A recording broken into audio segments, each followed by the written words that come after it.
Hi, I'm Max Keiser. Welcome to the Keiser Report. Ding Dong, the witch is dead.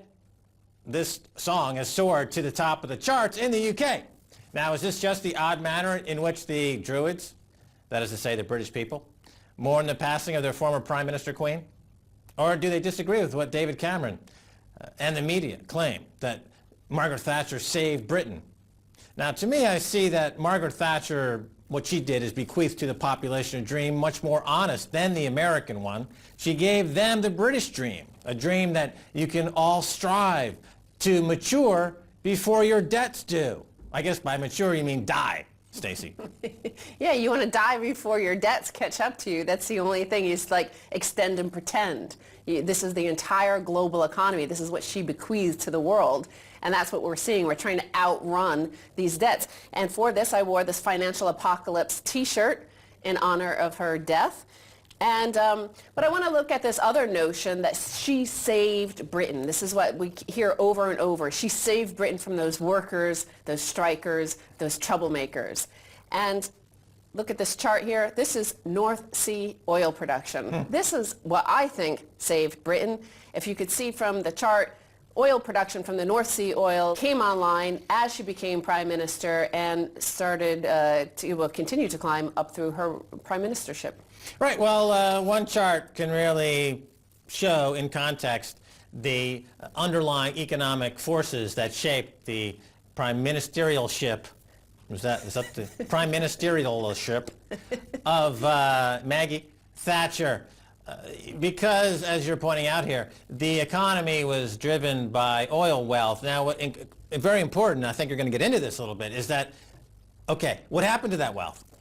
Well, first of all, the fact is the media never talks about it. They act as if she delivered some sort of miracle, that somehow out of nowhere, a Druid ritual perhaps, that they became magically wealthy by her deregulating the financial markets here at the same time that all this oil came on. Even during this crisis, as we saw in that chart, oil production was plunging. Nobody talks about that as any relationship at all to the fact that the UK economy is crumbling. It's never mentioned, very seldom, maybe in an obscure newspaper like The Guardian in the back page.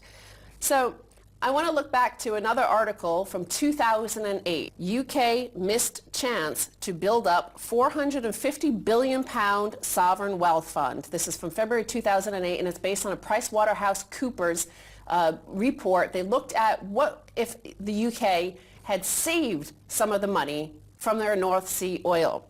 And they found that oil money allowed taxes to be kept lower than would have been possible without either rising national debt or sharp cuts in public spending as a share of the economy. Quote, since oil revenues were greatest in the first half of the 1980s, this was also when this potential effect was greatest.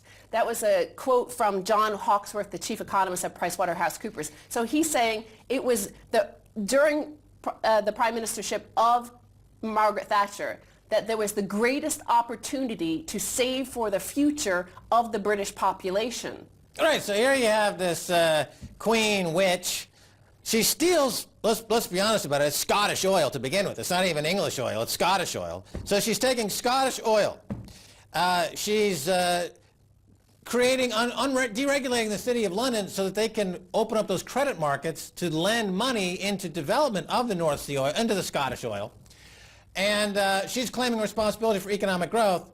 And concurrently, she's not doing what Norway did. She's not putting billions or hundreds of billions of dollars into a sovereign wealth fund. No, she's allowing interest rates and she's allowing taxes to be cut to finance housing speculation. Now that the North Sea oil, the Scottish oil is running out, you have the economy in collapse. Housing is in collapse. There's no room for people to live in London because it's only open for foreign oil drillers and oil speculators. There's nobody here who's actually English anymore that lives in London. So it was a catastrophe. Now, I say, and I've said this for years, the only thing good about it is that there was enough gumption on the street for bands to start singing protest songs, and, you know, this fed into the punk rock revolution, the greatest thing since Elvis Presley. So that was really the only thing. I mean, long after Maggie Thatcher's forgotten, and that'll be about another 3 days after the, Telegraph stops crying, Never Mind the Bollocks will still be a classic. Now, PricewaterhouseCoopers said oil revenues rose from almost nothing in the mid-'70s, that's when she became head of the Conservative Party, to be worth over 3% of GDP, about $45 billion in current money, at their peak in 1984 to 85. They are now worth around 0.5% of GDP. So you see she had a huge amount, much more than any of these governments have now, in oil revenues with which to cut taxes, to seem like she was, that this was somehow unique, that she was doing it to be tough and hard. Yeah, she rode a bubble. She rode a bubble in oil and credit. There was a credit boom. We've hit peak credit in the world. The global financial crisis is the result of having hit peak credit. We hit peak oil. Certainly in the UK, they hit peak oil a couple of years ago. They're in rapid decline, as is many of the big oil fields around the world. They're in rapid decline. So this economy here in the UK, is it going to be saved by the crash of the British pound and that will help export markets? No, exports do not account for enough of a percentage of GDP to matter. As the pound crashes as a result of hitting peak oil and peak credit, exports are not going to improve. 70% of the economy is services, read retail, read consumption. So just people are going more into debt to feed a bogus GDP that's crashing, and the government is too lame to tell the people the truth that because of peak oil and peak credit, this economy is totally screwed, and without a radical transformation, the standard of living in Britain is going to crash. So, well, peak oil came first, because if you look around the City of London, you see a lot of build. And who owns all these properties? Well, it's not this neoliberal notion that you could just become a genius and, there are very few Googles of the world. But there are the oil billionaires from around the world this is where their money is coming. It's the Qatar royal family, it's the Saudi royal family, it's the Russians. This is the money that is coming in here. It wasn't some miracle, magical deregulation and cutting taxes and this and that created that wealth. So this is what's sustaining it now. And now, going back to all of this 500 billion pounds that the UK could have had if they saved some of their money from the North Sea oil reserves, John Hawksworth from PricewaterhouseCoopers said, to a significant degree, the money has effectively been handed back to this and other generations since the early 1980s to spend, or in many cases to invest in housing or other assets. So that's the other thing that she bequeathed to the nation, why you want to outrun your debts before they come due, is that more and more, it's all about speculation. Forget all that stuff. Don't remember, don't even know where your wealth comes from. Just speculate away, keep on adding debts, and if your price of your assets are rising, that means we're getting wealthier. Right, the banks in the UK were making a lot of money during this period of deregulation by financing the oil extraction and exploration business. This gave them the collateral to then allow, under Thatcher's program of allowing people in public housing, what's called council estate housing here, to buy those flats with borrowed money from the bank at reasonable rates that was being underwritten by all that money coming in from the oil industry.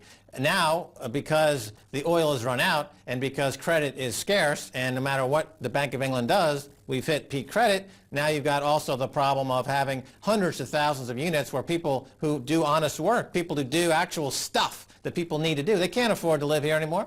So they're out of the picture. So the services are crashing, basic services. And what are they left? So what are they going to do with the NHS, which is the public health care system in the UK? They're going to privatize it. They're going to sell it off to private developers who will destroy it. Like the Glazer brothers who destroyed Manchester United. They take money out. They load it up with £1 billion of debt. So you're going to have the Glazers run national health, have the Glazers run the transportation system, American strip mining, idiots are going to come in here and just destroy the country some more. Take all the money out thanks to deregulation of Maggie Thatcher? Are you freaking stupid? Well, she started this big bang across the world, so this whole notion of keep on extending your debts, make them go longer and longer and longer, further out the maturity happens.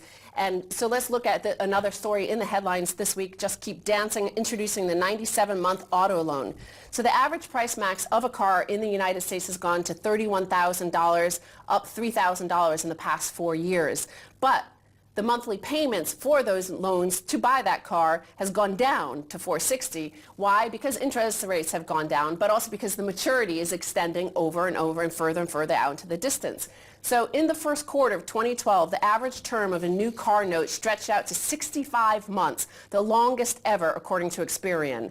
The company said that 17% of all new car loans in the past quarter were between 73 and 84 months, and there were even a few as long as 97 months. 4 years ago, only 11% of loans fell in this category. So people are taking out car loans of 8 years. Right. Well, how can they afford to offer such low rates? Because the banks that offer those low rates are borrowing money in the wholesale market, which comes from the global banking system, including the IMF and the EU and these other global banks, who in turn extract austerity measures from the people who are being treated like the Gulag and the new financial holocaust in Greece and Cyprus. They're the prisoners of the debt syndrome, so that American big fat stupid Americans can buy big fat stupid cars and drive down to the big fat stupid donut shop to get even bigger, fatter, and stupider. Meanwhile, people in Cyprus and Greece are dying in the streets to support that mentality, and people like Margaret Thatcher made it all happen because she's a frickin' idiot.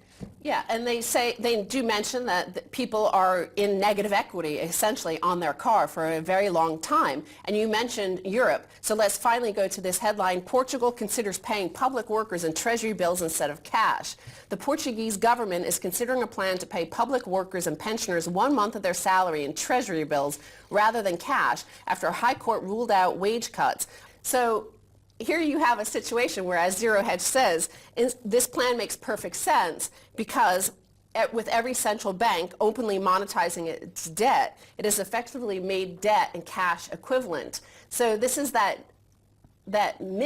sort of world reality that Margaret Thatcher created, that we don't know where wealth comes from anymore, that the notion is just to extend your debt to as far as possible and hope for the best. Right, they can pay them essentially IOUs.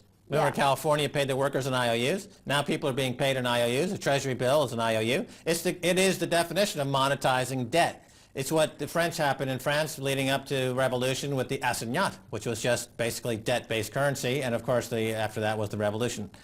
Stacy Herbert, thanks so much for being on the Keiser Report. Thank you, Max. All right, don't go away. Much more coming away. I'll be speaking with Jan Scoyles of the Real Asset Company.